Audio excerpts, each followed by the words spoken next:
Leve beaucoup manger non men de matin grand goût men chita la ma veille ou ma veille ba ba na kem passage no mon timoy non de matin ma plein men yo men ma to di la di la kimi Pose ah c'est pas bon Dieu pour moi Satan ba de matin la femme ça grand goût la frère en tout cas papa me tellement besoin là nous gros service wala men là Salut la frère Salut la men so besoin connait men nous bye bye la men yo frère me dit grand goût bye la kay won vous ah bye bye la men me connait visse à manger non ma vie ko non to me visse ma vie pas dis-moi changer dis-moi Akimi vous regardez men Akimi là Kunyam tout grand goût men de matin m'chita la men ti ka parler goût men kunya nèg vinn on bandi rendre mi service ba on ba ti couler ça le doit là pendant ce temps grand goût ba m'gat sali moi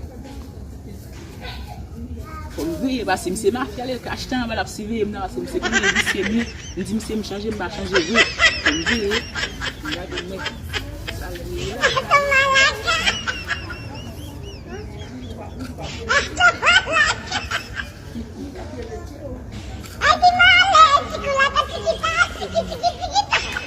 Abay Zayla.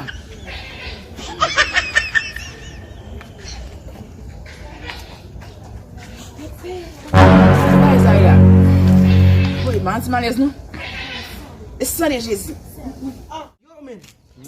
Kon gam nan fwa ke men. Apil mon cher. Gam nan fwa ke apil men ça dit me débarrer qui ba on ba la kala men nous connait monsieur fwa ke men il t'a fait cocher avec men. Ça de la monsieur ba mon ami. On manger mimi men. Oh, ah monsieur va faire manger mimi. Qui a passer la kala ba manger mimi avant. Comment manger monsieur service ça pour dire m'ai dit monsieur pas manger. Non mon cher, même si me connait gars vice nèg va faire ça mon cher. Oh, on va de ça américain men. Oh, eh ben tout il côté le papa. Yo men. Oh.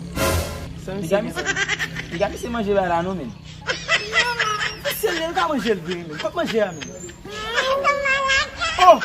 Bah ça non monsieur ouais monsieur manger tout bail là men. C'est manger plus fort dans bail là. Non men. Baba